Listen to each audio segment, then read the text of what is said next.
session, we're going to speak about how can we improve sleep. And we're going to talk about what are the disturbances of the sleep, what causes disturb of the sleep, what are the symptoms of sleep deprivation. You'll be surprised that certain symptoms might not be intuitively connected to the lack of sleep, but they do, if their lack of sleep does affect tremendously not only our cognitive function, but also level of inflammation and our hormones and our immune system.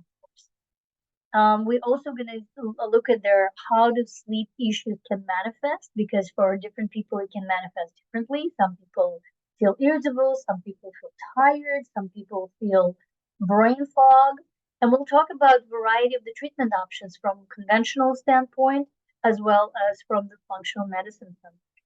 And we'll briefly touch upon our stress recovery program that we offer to our patients. So let's jump in. Basically, what is the disturbance of the sleep? Obviously, it could be either trouble falling asleep. For some people, falling asleep is an issue, and once they fall asleep, they can stay asleep. But for others, they fall asleep as soon as they hit their pillow, but then 2, 3 hours later, they start waking up. And certain time frame of the nighttime awakening can correspond with a certain organ dysfunction in Chinese medicine. We also correlate the time of awakening with a specific application of the homeopathic medicine, because some medicine work better for awakening about 2 o'clock in the morning, and some medicine work better when people wake up at 5 or 4 o'clock in the morning. So some people will wake up and feel anxiety about sleep because they cannot fall asleep. You probably experienced that frustration when you wake up and you are fearing that now, oh, now what? Am I going to fall asleep, or I'm going to lay here and counting the ships until cows come? So all of that is basically different sides of insomnia. But there's also some other disturbances of the sleep, like sleep apnea, when people stop breathing in the middle of the night and unable to oxygenate the brain, and brain being in stress and distress from staying in the low oxygen level will wake people up, and then people have a hard time to falling asleep. Now, many of us, especially in their healthcare, have a problem of sleeping and disturbances of sleep because of the work demand, because we work nighttime shifts, because the training of the medical professionals usually go through their nighttime work. And of course, as you know, hospital and medical facilities are open 24/7. So somebody has to take a slack and work during the night. And then they have a problem falling asleep during the day, and that creates the circadian rhythm disturbances. And also, some people will have a demand of home and life responsibilities.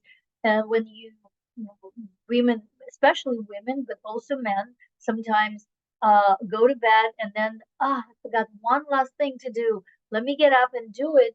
And then the sleep is interrupted, or the circadian rhythm is interrupted, and then people have a difficulty to fall asleep. That huge amount of workload that sometimes we take in upon ourselves may cause the sleep disruptions. Or, for example, when we are crossing the time zones and we're trying to catch up by just reducing our sleep artificially, thinking, oh, I'll catch up on the weekends, and now I have to get back to work, sleeping in the plane, taking red eye and sleeping only 4 or 5 hours, but still demanding from our brain and our body to function optimally. Shift work, as I mentioned, jet lag, caffeine is a big interrupter of sleep. And in my practice, I recommend for people to stop drinking caffeinated drink after 2 to 4 p.m., especially for those who are genetically very sensitive to caffeine or having a difficult time to break down caffeine. And we now know that some people do have a genetic predisposition to having problem with caffeine, and in those individuals, caffeine lingers for hours. upon consumption. So diet is also has a lot to do with how we sleep. Some people would wake up in the middle of the night because their sugar level is way too low, and then it's a stressful situation for the brain. So brain will respond with the cortisol release to their low sugar level, and of course it will be difficult for a person to go back to bed. So for those individuals, we do recommend to take some evening snack, mostly high protein snack, either a bunch of nuts or maybe a boiled egg, or maybe even like an apple with almond butter. But something that is high in a beneficial fat, high in protein, would be a really good snack for before bedtime to avoid that nighttime hypoglycemia or low sugar levels. And of course, brain is a very rich organ in terms of communication. So there's a multiple hormones, multiple mediators, multiple neurotransmitters that will affect our sleep cycle. So individuals with a high cortisol at bedtime or high histamine that can come from the food or inability to break down histamine from the food will have a hard time to fall asleep. Interestingly, those two substances, cortisol and histamine, are very much causing the awakening effect in the brain. So they're stimulatory. So those need to be considered when we're dealing with a high cortisol. Now, some individuals will have a low melatonin, and we'll talk about melatonin, which is the hormone produced in our brain by the pineal gland. And it carries so many different functions, but one of them is to send a signal to the rest of the brain that it's time to calm down and go to bed. We'll talk about melatonin and the dependence on the light exposure. And of course, there's a low serotonin that also potentiate an ability to fall asleep or wake up anxious or stressed. And what is very important, and we'll touch upon that later, is that 95% of serotonin is actually synthesized in our gut. So our gut affects the level of serotonin in our brain and therefore will affect our sleep. So what are the symptoms of sleep deprivation? There's a short term symptoms, and there's a long-term deprivation of the sleep and the symptoms associated with that. So, of course, with the short-term symptoms will be yawning, as you can see on this picture. Yes, there's uncontrollable yawning because the lack of oxygen in the brain and generalized weakness and fatigue. Obviously, all of us experience of not catching enough wink at night, and all of a sudden we need to work 8 to 10 hours a day, and of course it is really difficult. Some people will experience mood change and irritability. Some people will have a loss of interest in their even pleasurable activities like spending time with the family or working, for those people who love their job. Now, we also become extremely sensitive when we're sleep deprived. We start reacting not only to obnoxious stimuli like a siren going outside, but also just the regular sounds like a neighbor who is hammering the nail into the wall. That becomes a very irritating, even if it's bothering you for a short period of time. Some people will have a heavy leg, heavy head, feeling of the cold because during the sleep we actually thermoregulate. So some people will have excessive cold sensitivity if they're sleep deprived. Interestingly, some patients will present with the elevated blood pressure. So the spikes of blood pressure, sometimes with no otherwise findings and no genetic predisposition, can be related to lack of sleep because brain is in stress. It creates their cortisol production, and that might increase the blood pressure. And most interestingly, that weight gain is strongly associated with their sleep deprivation. So the long-term sleep deprivation will cause to even more sleep issues like snoring, fatigue, difficulty concentrating because brain is not really detoxifying during the nighttime, and therefore it's not functioning well. And short and long-term memory are suffering on those who are chronically deprived from sleep. And that we can see very much in the younger population when they're in college, especially when they're partying a lot and not sleeping enough. And then they're supposed to study and memorize and understand all that science and their facts that they need for the exams. And unfortunately, short and long-term memory cannot be informed if you're sleep deprived. Also, imbalance of their chemicals, brain chemicals, and neurotransmitters that will cause the anxiety and depression. Some people even will experience hallucination and paranoia on the long term sleep deprivation, but definitely obesity. At this point, we're not talking about just weight gain, but really obesity because of this very intricate connection between neurotransmitters, hormones, and satiety centers. And of course, as I mentioned, high blood pressure will lead to their uh, hypertension and cardiovascular disease on the long run. And as we know, if we are sleep deprived, our immune system is not functioning well. So, as you can see, sleep plays such a dramatic role in our overall health and specifically in maintenance of the optimal health.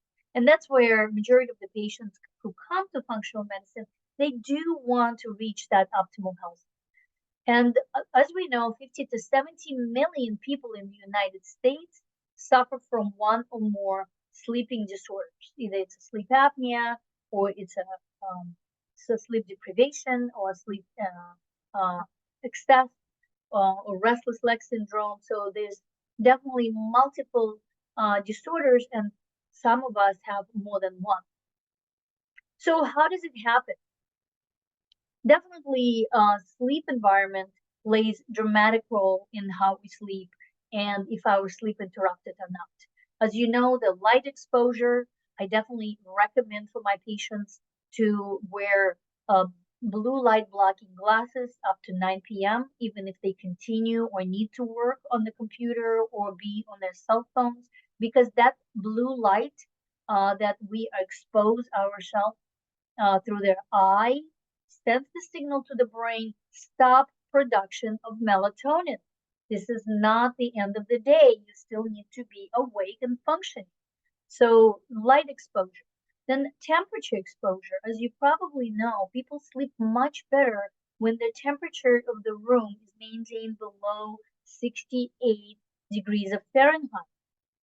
So make sure your room is cool. And it's now becoming really problematic because, especially here in New York City, the buildings are heating the rooms tremendously. So rooms are overheated. It creates a lot of discomfort for our airways. It dries out mucous membranes. So please make sure your rooms are cool.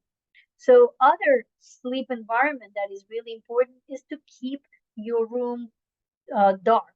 Make sure you have curtains that block their light from their street.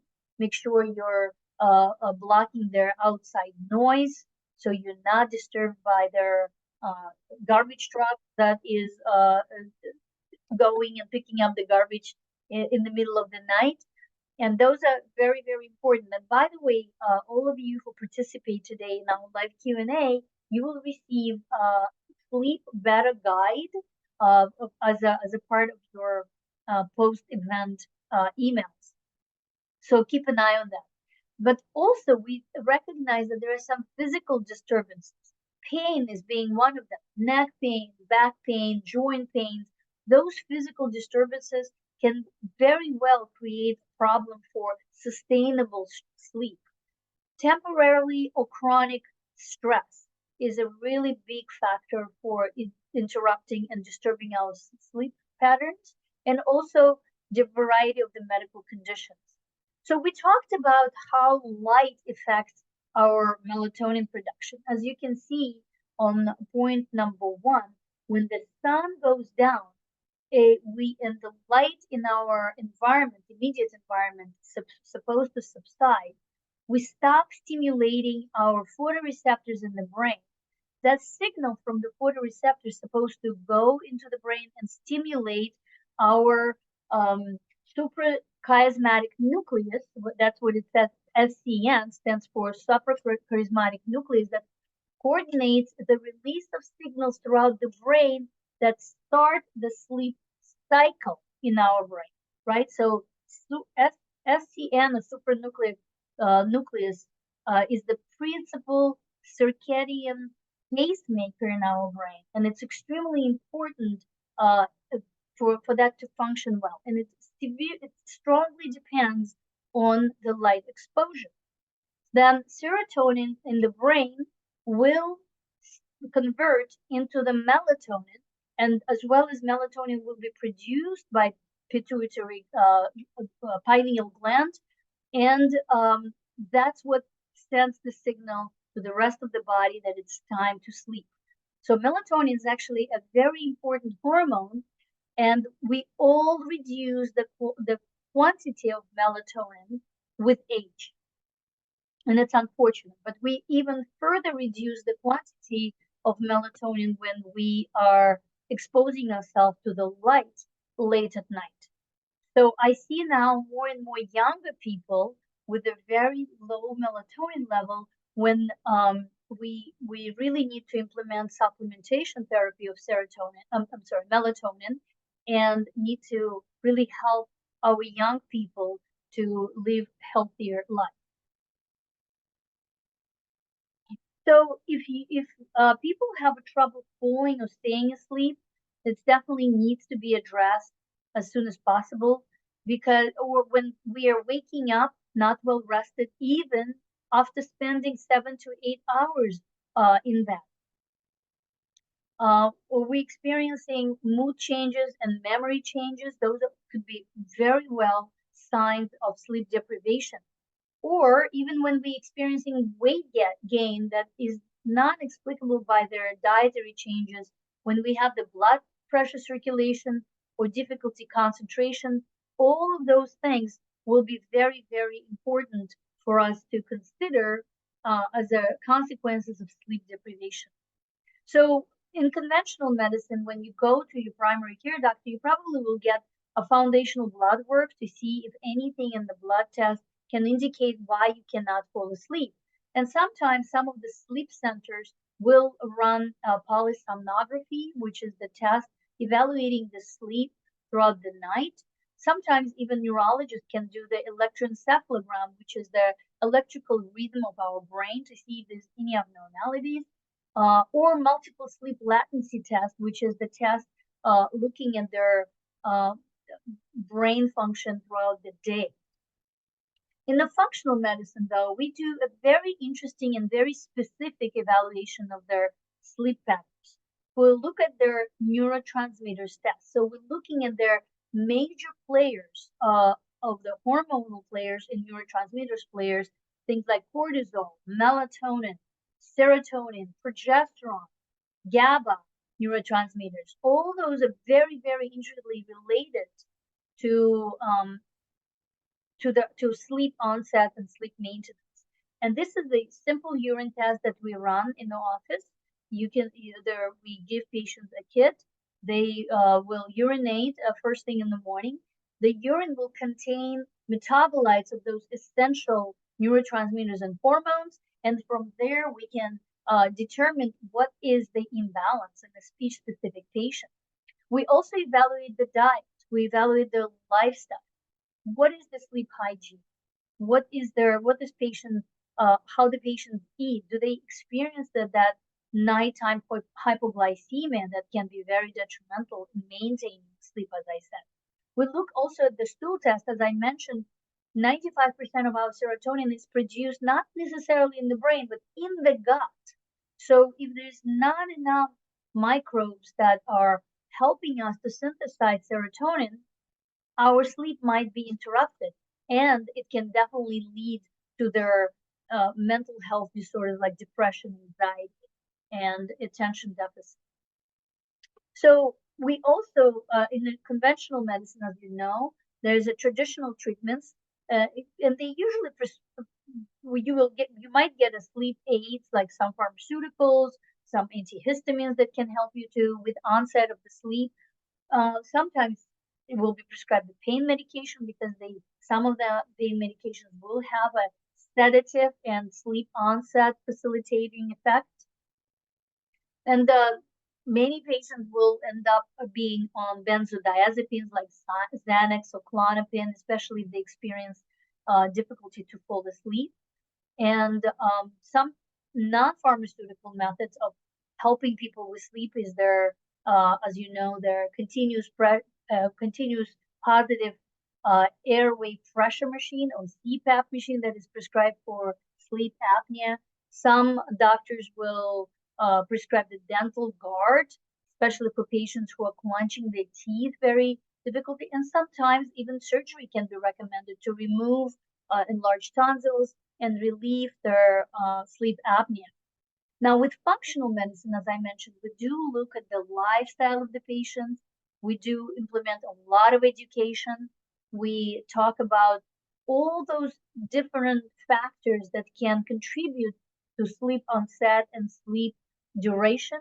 And we address things like low blood sugar, mental emotional stress, inflammation, and circadian rhythm. We utilize multiple approaches: homeopathy, nutritional therapy, acupuncture, biomagnetic therapy, neuroemotional therapy to help patients to restore that normal, healthy circadian rhythm and helping people to deal with the mental emotional stress in a very unorthodox ways, which are pretty effective and help a lot of patients to resolve it at the root cause, not just using the medication to patch up the symptoms. And then, of course, we use a lot of nutrients and supplements and herbs to support their elevated cortisol level if there is one diagnosed, balance all the neurotransmitters, as I mentioned, serotonin, GABA, dopamine, help patients with low level of melatonin, but most importantly, and not most importantly, but very important as well, is to balancing their reproductive hormones, bioidentical hormones, specifically for women in the transitional part of their lives in the perimenopause, but also for men. Sometimes even lack of progesterone in men and women can be really detrimental in their restful sleep because progesterone is that it stimulates the GABA receptors, which is the calming and inhibitory receptors in the brain, and that is one of the most important neurotransmitters to for onset of the sleep and maintenance of the sleep. So this is a little example of Lucille. She's my patient. She's actually came to our practice by recommendation of her neighbor, who has been so peppy and so happy, and her garden is always beautiful. She has time for everything, for taking care of her garden, to cook dinner every night. And Lucille was like wondering, where did you get all this energy? I cannot sleep. So she was referred by a patient of a practice, and so she came. She is obviously pretty standard uh, standard case for the practice of the middle-aged woman who has multiple responsibility, full-time demanding job, and she started having problems sleeping since the menopause. Again, speaking about their progesterone and lack of progesterone and imbalance between all the reproductive hormones, estrogen, progesterone, testosterone. So she went to the primary care doctor, and the primary care recommended her Lunesta, one of the most common medication.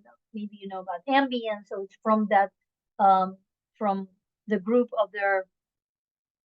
Actually, Lunesta is a melatonin producer. So medication didn't always work for her, so she was looking for some additional help and support. So when I spoke with her, basically also identified that she's very irritable. She has a tendency not to eat breakfast and eating late at night. She snacks throughout the day. And when we started addressing her root cause issues, specifically stress, because she's really overburdened with multiple responsibilities of being mom, being wife, and um, being a full-time employee. Uh, that she basically started doing the heart math and improved uh, her HRV, or heart rate variability, improved the balancing her sympathetic and parasympathetic nervous system.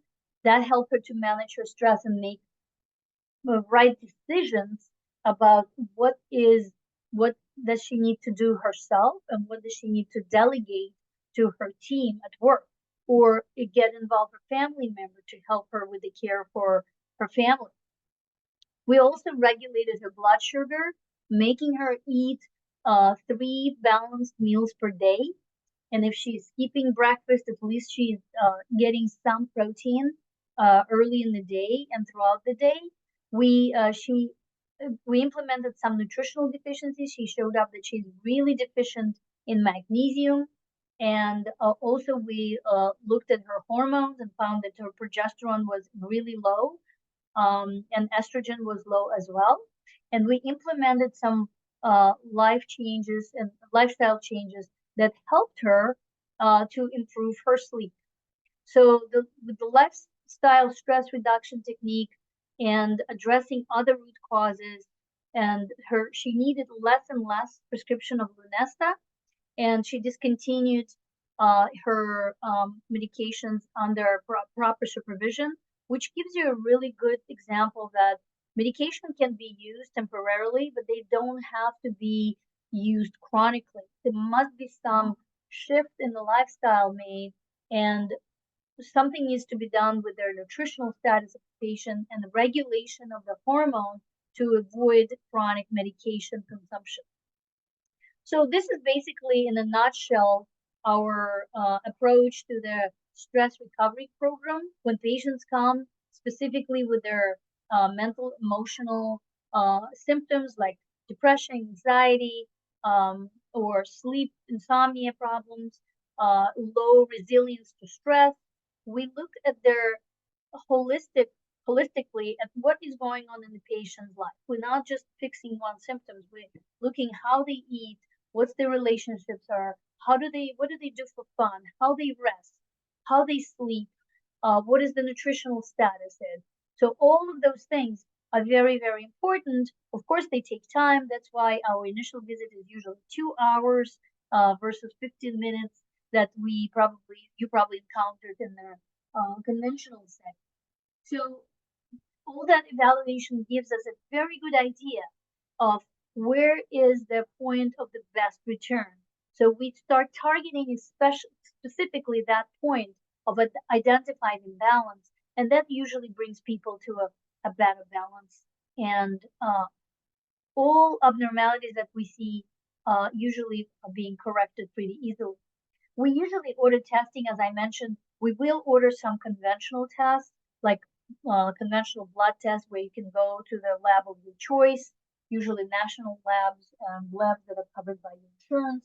But we also do a very specific um, functional medicine testing. As I mentioned, we do their neurotransmitters test, the urinary test, to see what other imbalances that may lead to sleep deprivation or sleep interruption.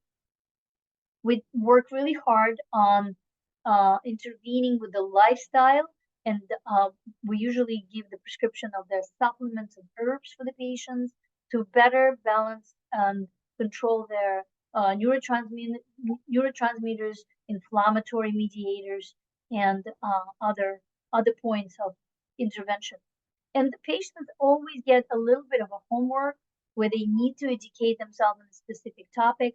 Patients will work with their health coaches to better implement the prescribed treatment plan, which will include dietary supplements and herbal plan. And then we'll meet for the follow-up in about 6 to 8 weeks to discuss the test result and see how the initial plan worked. Did it resolve all the symptoms or only some of the symptoms? So that when necessary adjustment is going to be done is the follow-up. And also our patients will get an opportunity to meet with a health coach, not just one-on-one, but also with the group visits, which is really helpful because what we found, um, we we actually grow in community, right? We thrive in community. So, and we learn from people in this group session. So we have a really great experience by getting people together, and so they can share um, if they have any barriers in healing process, and learn from each other. So after this lecture, well, after this live Q&A, you will receive the stress recovery survey, or you can actually uh, um, scan this barcode and QR code, I'm sorry, and complete the stress recovery survey and see how you're doing on on that, or email it to us if you're planning to do the appointment, and we'll discuss what else can we improve in your in your current health. Please, if you are new to our practice and you're just contemplating if we are a good fit, follow us on the Facebook, on Instagram, or watch my videos on YouTube channel, and also subscribe to our newsletter that we provide to patients. So I always offer some simple solutions for patients to feel better. And this is my favorite sleeping medicine to start with, which is the neuromag, which is the magnesium that is specifically working on the brain. And all you need to do is to take one scoop of this neuromagnesium and before bedtime, dissolve in literally 1 to 2 ounces of water and see how it's going to balance your sleep. And magnesium is a really unique mineral. We love magnesium in any form and shape because unfortunately 70% of the population at this point is depleted in magnesium. And why? Because our soil is so depleted in magnesium. Why do you think our soil is so depleted? It's because the use of the pesticides, insecticides, and specifically glyphosate, you probably heard that name before, that is used to prevent their weed growth in the conventional fields, not on organic fields. So the glyphosate is the strongest chelator, chelator meaning it binds the minerals. So when there's a glyphosate in the soil, guess what? It's not going anywhere. It sits in the soil, slowly uh, binding all the minerals and essential nutrients in the soil, and then their plants grow in the depleted soil. So guess what? If the plants grow in the depleted soil, they don't possess all those necessary nutrients, potassium, sodium, magnesium, and as a result, if we eat those plants, we don't get enough nutritional value from them unless you eat organic.